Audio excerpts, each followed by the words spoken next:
যারা ইসলামকে মানে না, নাস্তিকতায় বিশ্বাসী, এরাও কুষ্টিয়াতে লালনের কথিত আস্তানায় ভক্তদের মিলন মেলা হয়।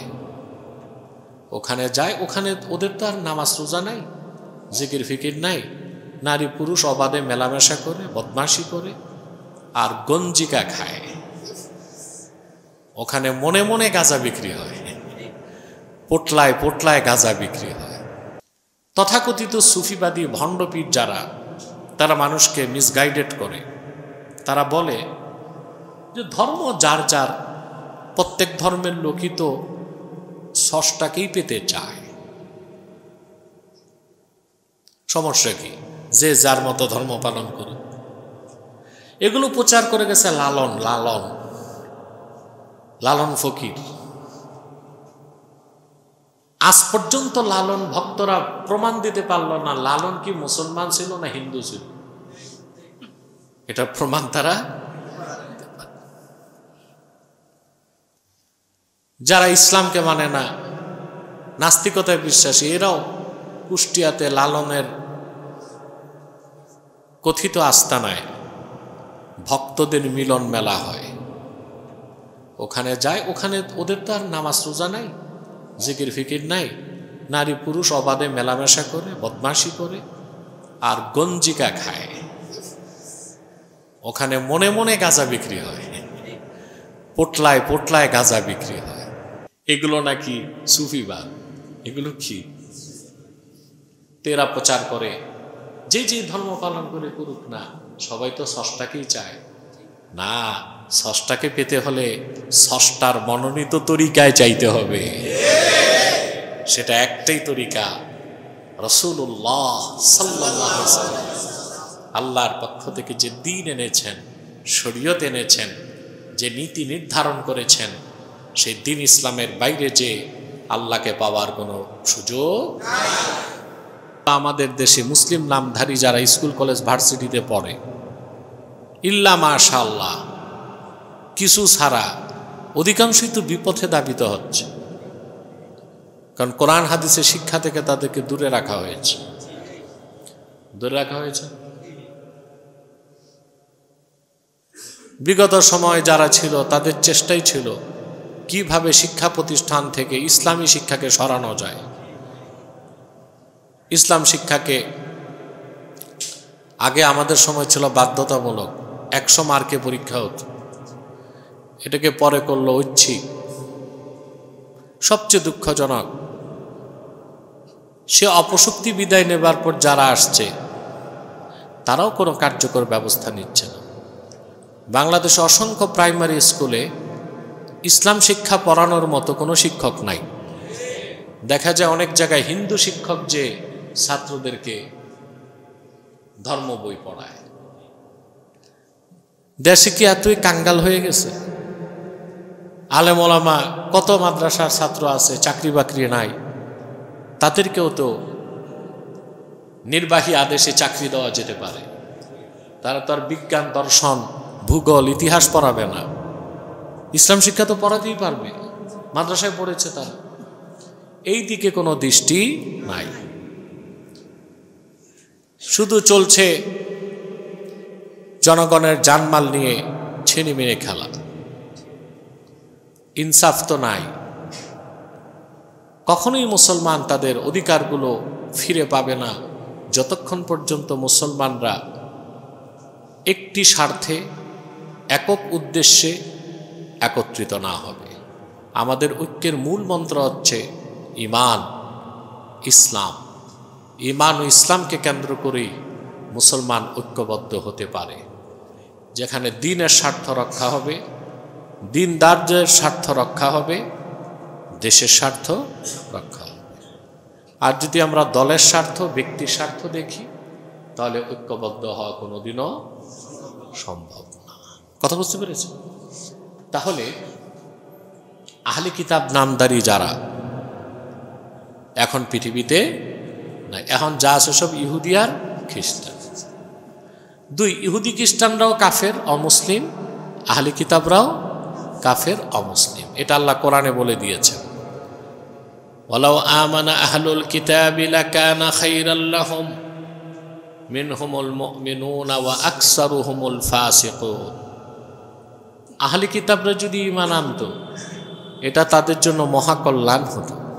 তো বোঝা যায় আহলি কিতাবরা বেঈমান, তারা কি বেঈমান। কিন্তু অন্য ইহুদি খ্রিস্টান মুশরিকদের থেকে তাদের পার্থক্য এতটুকু, পৌত্তলিক বা মুশরিকরা আল্লাহর আজমতের ধারণা রাখে না, কিন্তু আহলি কিতাবরা কাফের হলেও বেঈমান হলেও আল্লাহর তাওহীদ বা আজমতের ধারণা কিছুটা হলেও রাখে।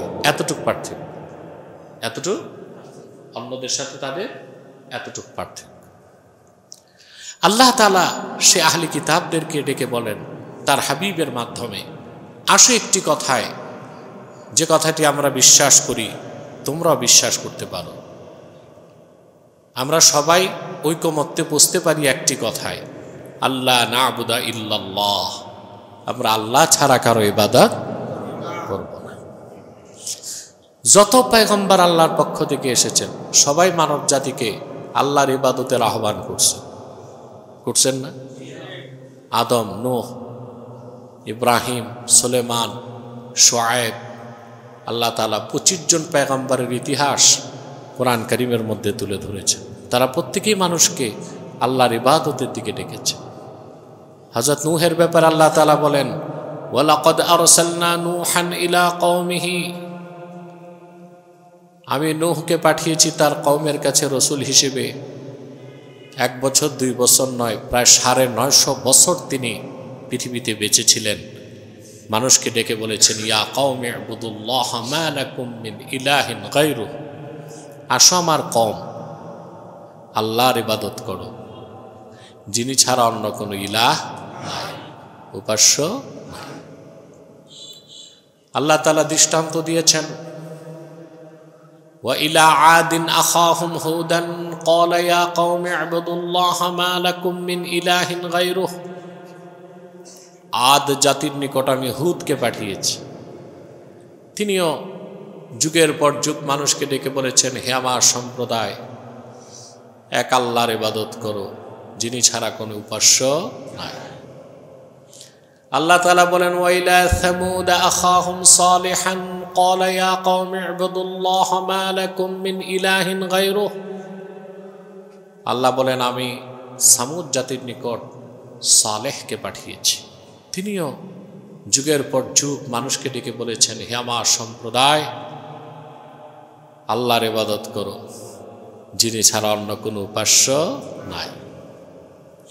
আল্লাহ বলেন, ওয়া ইলা মাদিয়ানা আখাহুম শুআইবান ক্বালা ইয়া কওমি ইবুদুল্লাহ মা লাকুম মিন ইলাহিন গায়রুহু, আমি মাদিয়ানবাসীর নিকট তাদের ভাই শুআয়বকে পাঠিয়েছি। আমরা এই পয়গম্বরদের নামগুলো জানি, ঠিক না? হে আমার সম্প্রদায়, তোমরা এক আল্লাহর ইবাদত করো, তিনি ছাড়া অন্য কোনো উপাস্য নাই। এইভাবে এসেছেন হযরতে ইব্রাহিম, মুসা, দাউদ, সুলাইমান, আইয়ুব, ইউনুস, ঈসা রুহুল্লাহ, সবাই মানুষকে আল্লাহর ইবাদতের পথে আহ্বান করেছেন। সবার শেষে এসেছেন নবী রাসূলগণের মাথার তাজ, আখিরি নবী মুহাম্মদ সাল্লাল্লাহু আলাইহি সাল্লাম, আল্লাহর পক্ষ থেকে কোরআন নিয়ে। তিনি যে আহ্বান করেছেন সে উদাত্ত আহ্বান ছিল সবার জন্যে। ইয়া আইয়ুহান নাস উ'বুদু রাব্বাকুম, হে মানব জাতি, তোমরা তোমাদের রবের ইবাদত করো। পূর্বের নবীগণ বলেছেন, হে আমার সম্প্রদায়, আল্লাহর ইবাদত করো, কারণ তারা এসেছিলেন একটি অঞ্চলের জন্য, একটি সম্প্রদায়ের জন্য। আর রাহমাতুল্লিল আলামিন এসেছেন সকল যুগের, দেশের, বর্ণের, বংশের মানুষের হেদায়েতের জন্য। সেজন্য রাসূলুল্লাহ সাল্লাল্লাহু আলাইহি ওয়াসাল্লাম বলেন নাই, হে আরববাসী আল্লাহর ইবাদত করো, তিনি বলেছেন, ইয়া আইয়ুহান নাস, হে মানব জাতি, তোমাদের রবের ইবাদত করো। আল্লাযী খালাকাকুম, যিনি তোমাদের সৃষ্টি করেছেন, ওয়াল্লাযীনা মিন ক্বাবলিকুম, তোমাদের পূর্ববর্তীদের সৃষ্টি করেছেন, লাআল্লাকুম তাত্তাকুন, যেন তোমরা জাহান্নাম থেকে বাঁচতে পারো, পরহেজগার হতে পারো, মুত্তাকি হতে পারো, বলেন সুবহানাল্লাহ। তা আহলে কিতাব যারা, তারা তো হযরত ইব্রাহিমকে মানত, কথা বলে না, মুসাকে মানত, দাউদকে মানত, ঈসাকে মানত। সেজন্য বলা হয়েছে তাআলাউ ইলা কালিমাতিন সাওয়াইন বাইনানা ওয়া বাইনাকুম আল্লা না'বুদা ইল্লাল্লাহ, আসো একটি কথায় আমরা একমত স্থাপন করি। তার প্রথমটি হচ্ছে আমরা আল্লাহ ছাড়া কারো ইবাদত করব না। কিন্তু আহলে কিতাব, ওদের মধ্যে যারা ছিল ইহুদি, তারা উজাইরকে মনে করত আল্লাহর বেটা, উজাইরের ইবাদত করত, আল্লাহর সাথে আল্লাহর ইবাদতে উজাইরকে শরীক করত। অথচ উজাইর ছিল আল্লাহ তাআলার নগণ্য দাস। খ্রিস্টানরা ট্রিনিটি, তৃতীয়বাদকে বিশ্বাস করত। কিসেকে? তৃতীয়বাদকে বিশ্বাস করত। তারা মনে করত ঈসা হচ্ছে আল্লাহর বেটা, মরিয়ম হচ্ছে ঈসার মা। সত্য কথা হচ্ছে ঈসা ছিল আল্লাহর নগণ্য দাস, তার মা মরিয়ম ছিল আল্লাহর নগণ্য দাসী। তারা ঈসার মূর্তি বানায় ইবাদত করতে, এখনো করে। ঈসার প্রতিকৃতিকে কি করে? সাজদা করে। আল্লাহর ইবাদত ঈসাকে শরীক করছে। পৌত্তলিক যারা ছিল মুশরিক কাফের, এদের নেতা ছিল আবু জাহেল। কুরাইশদের 7 জন নেতা ছিল। কয়জন? আবু জাহেল, আবু লাহাব, উতবা, সাইবা, মুগীরা, আবুল বুখতারি, এরকম 7 জন। 7 জন কুরাইশদেরকে নেতৃত্ব দিত। কুরাইশদের একটা পার্লামেন্ট ছিল, দারুন নাদওয়া, কি নাম? ওখানে স্পিকারের দায়িত্ব পালন করত আবু জাহেল নিজে। আল্লাহ তার হাবিবের বিরুদ্ধে, ইসলামের বিরুদ্ধে, মুসলমানের বিরুদ্ধে চক্রান্ত করত। মুশরিকদের পার্লামেন্ট ছিল, ওইটার নাম ছিল দারুন নাদওয়া। কি না? 7 সদস্যের কথা বুঝতে পারছেন? তারাও তো আল্লাহকে বিশ্বাস করতো না? কান পেতে শুনে রাখুন মুসলমান, কোন একজন মক্কার কুরাইশ কাফের নাস্তিক ছিল না, মুশরিক ছিল, আস্তিক ছিল, স্রষ্টাকে বিশ্বাস করত। স্রষ্টাকে একজন নাস্তিক ছিল, এটা অবশ্যই আপনাদের জানার কথা। নাস্তিক ছিল না, স্রষ্টাকে বিশ্বাস করত। আল্লাহ কোরআন কারীমে বলেছেন, ওয়ালা ইন সাআলতাহুম মান খালাকাস সামাওয়াতি ওয়াল আরদা ওয়া সাখারাশ শামসা ওয়াল কমারা লা ইয়াকুলুনাল্লাহ। প্রিয় হাবিব, আপনি যদি মুশরিকদের জিজ্ঞেস করেন আকাশ ও জমিন কে সৃষ্টি করেছেন, চাঁদ ও সূর্যকে কে পরিচালনা করেন, নিয়ন্ত্রণ করেন, ওরা অকপটে জবাব দিবে, নিশ্চয়ই যিনি সৃষ্টি করেছেন এবং নিয়ন্ত্রণ করেন তিনি কেউ নন, তিনি আল্লাহ। ওরা কি নাস্তিক ছিল? এখন তারা বড় কাফের ছিল না? আমাদের দেশের নাস্তিকগুলো বড় কাফের। এগুলো নাম রাখছে সুন্দর সুন্দর, মুজাহিদুল ইসলাম, নুরুল আম্বিয়া, কিন্তু স্রষ্টাকে বিশ্বাস করে না। ওগুলো কুখ্যাত ছিল না, এগুলো কুখ্যাত, স্রষ্টাকেই বিশ্বাস করে। নাউজুবিল্লাহ। নাম রাখছে কি? জিহাদকে বিশ্বাস করে না, নাম মুজাহিদুল ইসলাম। জিহাদ বিশ্বাস করে না, নাম কি? মুজাহিদুল ইসলাম। ইসলামকে বিশ্বাস করে না, নাম নুরুল আম্বিয়া। এইসব নাস্তিকদের নাম রাখা উচিত জুতা, স্যান্ডেল, ইটা, বালু। মানে এরা একে তো নাস্তিক, আবার পরকালে অবিশ্বাস, আবার বলে ধর্মনিরপেক্ষতার কথা। নাম রাখতে গেলেই তো একটা ধর্মের পক্ষ নিতে হয়, কথা বলেন। আপনি মুসলমানের নাম রাখলেন, ইসলামের পক্ষ নিলেন। চ্যাটার্জি, ব্যানার্জি নাম রাখলেন, হিন্দুর পক্ষ নিলেন। ডন, জন, খ্রিস্টানদের পক্ষ নিলেন, ঠিক কিনা? তো নামটাও তো নিরপেক্ষ হয় না। নিরপেক্ষ নাম রাখতে হবে গাছ, লতা পাতা, জুতা, স্যান্ডেল, ইটকেল পাটকেল, চকলেট, বিস্কুট রাখে, এগুলো নাম রাখে অনেকে। মুশরিকরা নাস্তিক ছিল না, কি ছিল? স্রষ্টায় বিশ্বাসী ছিল। জিজ্ঞেস করা হলো, তা আল্লাহকে তো বিশ্বাস করো, তিনিই তো স্রষ্টা, মানো, তে লাত মানাত উজ্জা এই কল্পিত দেবদেবীর ইবাদত কেন করো? তো তারা জবাব দিয়েছে, মা না'বুদুহুম ইল্লা লিয়ুকাররিবুনা ইলাল্লাহি যুলফা, এগুলোর ইবাদত করি যেন এরা আমাদেরকে আল্লাহর কাছাকাছি নিয়ে যায়। তাহলে মুশরিকদের উদ্দেশ্য ছিল ভালো, তরিকা ছিল খারাপ। উদ্দেশ্য ছিল স্রষ্টাকে পাওয়া, তরিকাটা কি ছিল? মূর্তি পূজা। অর্থাৎ মূর্তি পূজার মাধ্যমে ওদেরও ইচ্ছা ছিল আল্লাহর নৈকট্য লাভ করা। উদ্দেশ্যটা ছিল মহৎ, পদ্ধতি ছিল নিকৃষ্ট। উদ্দেশ্য ছিল মহৎ, পদ্ধতি নিকৃষ্ট। এখান থেকে আমরা একটা শিক্ষা নিতে পারি, তথাকথিত সুফিবাদী ভণ্ডপীর যারা, তারা মানুষকে মিসগাইডেড করে। তারা বলে যে ধর্ম যার যার, প্রত্যেক ধর্মের লোকই তো স্রষ্টাকেই পেতে চায়, সমস্যা কি, যে যার মতো ধর্ম পালন করুক।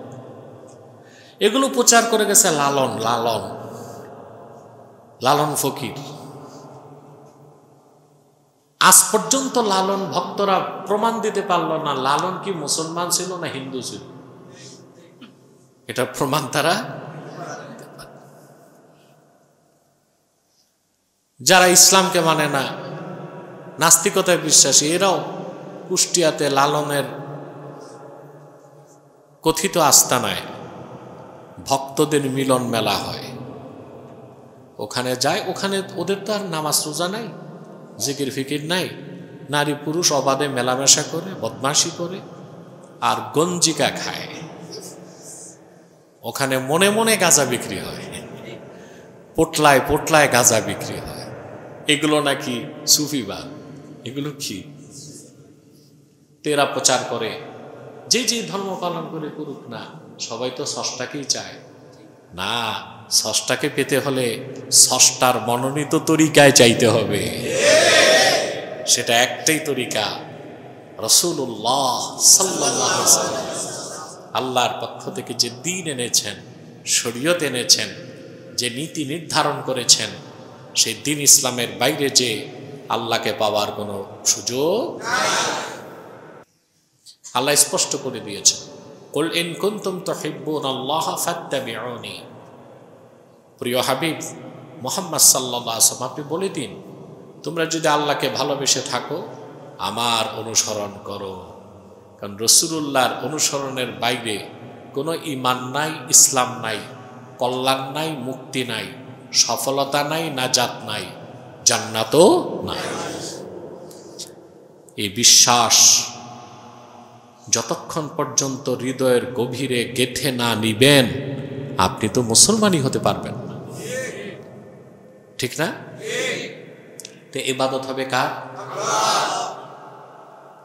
তাওহীদকে বিশ্বাস করার পর প্রথম কাজ হচ্ছে আল্লাহর ইবাদতকে মেনে নেওয়া, আর আল্লাহর ইবাদতে কাউকে শরীক করা